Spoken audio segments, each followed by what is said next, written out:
Et j'ai déjà dessiné le soleil. Je mets toujours une lune à côté qui va définir un genre d'axe qu'on peut dessiner avec un arbre d'enracinement, quoi. Donc le projet, lui, il est comme ça. Il va d'une rue où il y avait la porte, la rue du Buisson Saint-Louis. Il traverse et il va jusqu'à la rue Faubourg du Temple. Et il y a dans la rue Faubourg du Temple un bâtiment qui est un ancien, le Java, un ancien dancing, qui a dû jouer beaucoup. Et cette relation, même si elle est maintenant coupée, a été primordiale. Et sur cet axe-là, il y avait un axe dans l'autre sens. Sur l'axe primaire, c'est branché les escaliers. Sur l'axe secondaire, il y a une place centrale. Et le bâtiment s'articule, on pourrait dire, autour comme ça, en plan. Et l'autre bâtiment est là. Tout ce qui longe l'axe central est en briques. C'est les colonnes, on retrouve des éléments de cheminée dans chaque logement. Tout ce qui peut être un petit peu associé à des éléments communs. À partir de là, les gens eux-mêmes ont leur logement. Mais ils ont, avec l'espace en briques, un rappel du fait qu'ils appartiennent à quelque chose. On ne peut pas éviter de rencontrer des gens. Ça fait partie de se vivre ensemble.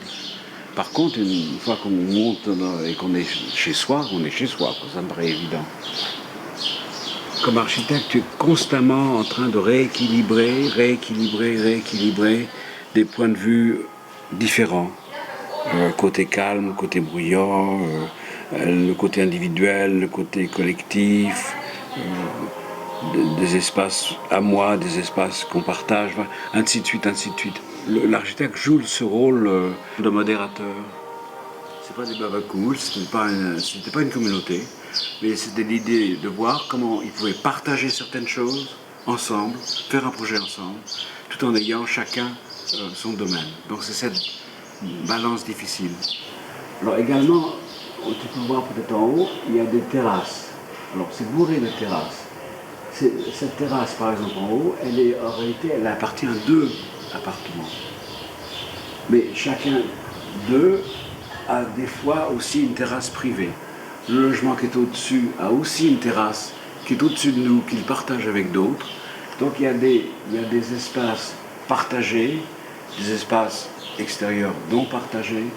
Et il y a comme ça une grande mixité. De ce côté-là, où il y a une table, c'est des fois le lieu qui est approprié par des jeunes, mais ce n'est pas nécessairement le cas. Hein. Mais cet espace central est très important. C'était un peu leur lieu.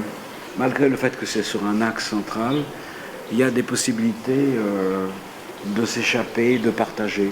Quand on va vers l'intérieur dans le privé, c'est du parpaing, mais du parpaing, parce qu'on a pris des parpaings, et contrairement on a choisi des parpaings d'une couleur très claire, donc on va de la maçonnerie brique, qui est plus noble, vers quelque chose qui est peut-être moins noble dans l'esprit commun, mais qui en même temps est très traité, et ça fait un langage. Je dois dire de cette manière, j'appelle celle-là un genre d'axe économique, comme ça qu'on accède, on va à la rue, voilà, Stéphane vient de revenir avec les achats, et là c'est l'axe plutôt que j'appelais écologique, l'axe d'intimité, qui baigne sous ces lieux où on peut, il y a l'eau, le bruit de l'eau, on peut s'asseoir là. Et la raison de l'eau, c'est qu'on est dans un ancien lavoir, dont il reste très peu de choses, et le puits du lavoir est à peu près où on est. Donc la présence de l'eau était importante.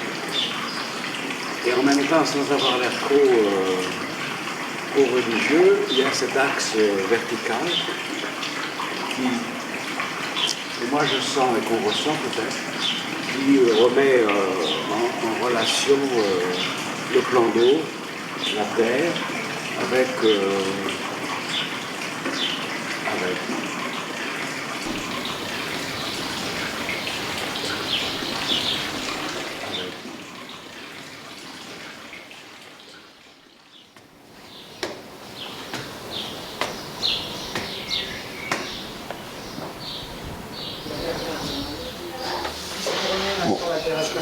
on voit la structure telle qu'elle était, mais on a fait un plancher nous au-dessus. C'est-à-dire que le plancher que tu vois là était le plancher d'origine. Et pour qu'il y ait des problèmes, pour éviter certains problèmes acoustiques, mais pas tout malheureusement, il y a un autre plancher qui est dessus. Là, on est chez Pierre et Michel Mazzolini. Et eux ont cette terrasse, oui, un jardin privé. Alors là, on donne sur le jardin qui appartient à tout le monde. On peut mettre un objet là, sans qu'il y ait de problème, pendant que si ça s'ouvre vers l'intérieur, ça annule cette possibilité-là. Parce que ça pourrait être une plante facilement. En regardant de la cour, certaines étagères, là on est dans la cuisine, mais il y a des livres, il y a des objets, il y a toutes sortes de choses. Que les gens disent, je suis d'accord de partager quelque chose de très intime avec l'extérieur, donc je ne mets pas la chose la plus intime sur la fenêtre, c'est évident.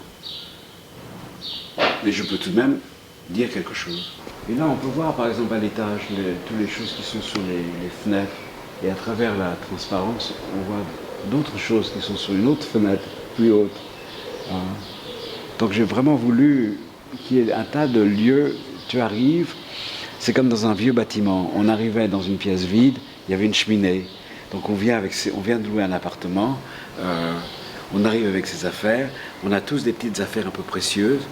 Si on arrive dans une pièce contemporaine où il n'y a que 4 murs et un plafond et un sol, on ne sait pas où mettre ses affaires. On vient dans un vieux bâtiment, il y a une cheminée, on met tout de suite sur la cheminée des objets précieux, ça c'est évident. Ce n'est que son portefeuille, son appareil photo, etc. Et des fois les fenêtres aussi ont des rebords et on met sur les rebords. Donc de créer des rebords, de créer des lieux qui permettent qui peuvent recevoir des choses intimes que l'on a, ça fait partie pour moi très important qu'on se sente tout de suite bien dans un lieu. Mais quand on voit cette photo-là, ce bâtiment en état de choc, on se dit mais comment on est arrivé là? Moi-même je suis un peu stupéfait.